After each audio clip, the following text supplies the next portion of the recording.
Saya ingin mulai dari ayat ini tentang masjid. Allah Subhanahu wa taala berfirman di surat Al-Jin ayat 18. A'udzubillahi minasyaitonirrajim. Wa annal masajida lillah fala tad'u ma'allahi ahada. Bahwa kata Allah, masjid-masjid itu lillah, milik Allah. Maka jangan kalian beribadah kepada selain Allah. Jangan berbuat kemusyrikan pada Allah. Ini teman-teman rahmati Allah, saya ingin sampaikan 2 poin saja. Ini banyak sekali pelajaran di ayat ini, tapi saya sampaikan 2 hal saja. Pertama adalah kalau Allah sudah deklarasikan bahwa masjid ini lillah, tidak boleh ada yang boleh mengklaim masjid ini punya siapa, punya lembaga mana. Yang mendirikan boleh 1 orang, boleh fulan, boleh alan, boleh bapak siapa, ibu siapa. Tapi begitu berdiri masjid bukan punya Anda. Karena al-masajid lillah wa annal masajida lillah. Gitu ya. Gak apa-apa lembaga-lembaga Islam, Masya Allah, lembaga-lembaga dakwah mendirikan, boleh. Tapi kepemilikan bukan milik lembaga itu. Karena Allah menyampaikan wa annal masajida lillah. Sudah ya? Itu kepemilikan masjid. Kalau sudah begitu berarti ini rumah Allah ini, masjid ini berarti ada yang punya. Yang punya Allah. Kalau yang punya Allah, mestinya kita ini taat pada yang punya rumah.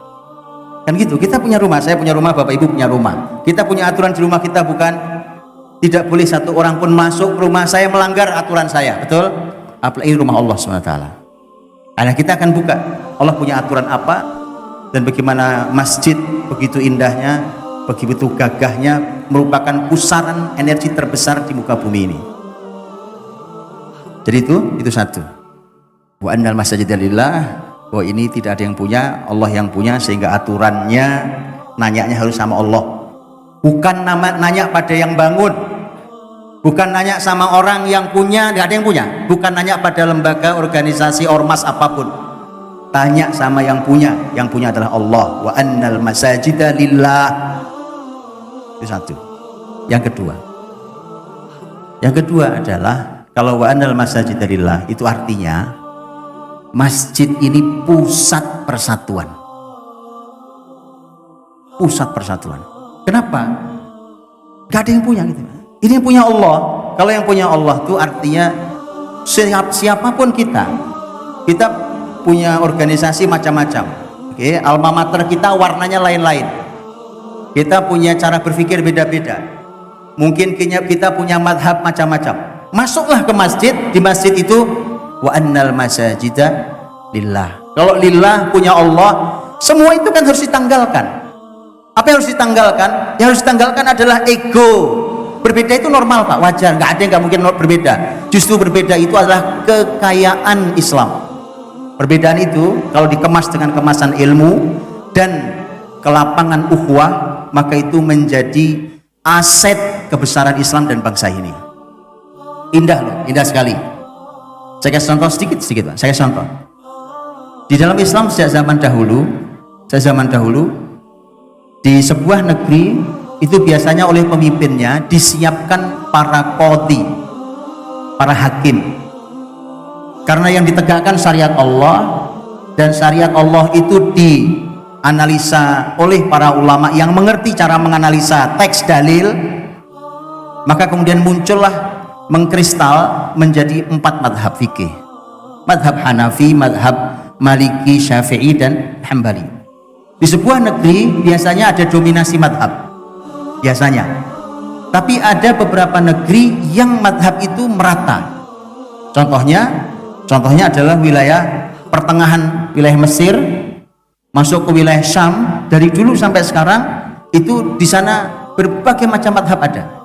Artinya mereka ada dalam posisi yang nyaris sejajar, nyaris sama. Itu kekayaan Islam. Oke. Yang menarik di wilayah seperti itu adalah kalau seorang hakim ini orang tahu bahwa hakim Syekh Fulan ini memutuskan dengan madhab Hanafi. Umpamanya datang seorang punya masalah, Kemudian dia datang kepada hakim, Pak Hakim, saya begini. Karena hakimnya tahu ilmu, dia bilang, pergilah ke Syekh Fulan, itu hakim dengan madhab Syafi'i umpamanya. Mengapa? Karena kalau saya yang putuskan, masalah ini berat buat antum. Ulama yang tahu, pergilah ke sana, maka di sana antum akan menjumpai solusi yang nyaman buat antum.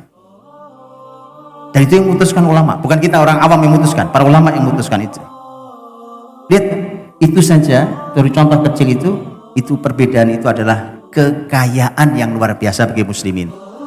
Masjid ini milik Allah. Kalau milik Allah, siapapun kita masuk dengan pemikiran apapun, dengan latar apapun, kalau betul kita hamba Allah, tundukkan semua di hadapan Allah. Kalau antum masuk ke kantor ormas antum, masing-masing kita punya kelompok, punya ormas, punya pengajian, punya lembaga, punya yayasan, punya apapun, masuklah antum ke lembaga, ke kantor antum, silahkan antum kibarkan bendera antum, silahkan. Tapi kalau masuk masjid, kita semua adalah hamba Allah, Abdullah. Hormati hamba Allah yang lain, karena kita mungkin berbeda pendapat.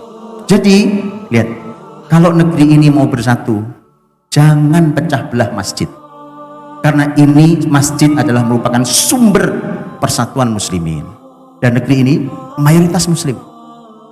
Ya, jadi pesan yang kedua adalah ini masjid ini merupakan sumber persatuan muslimin. Wallahu a'lam bishawab. Barakallahu fikum. Cukupkan nanti insyaallah. Assalamualaikum warahmatullahi wabarakatuh.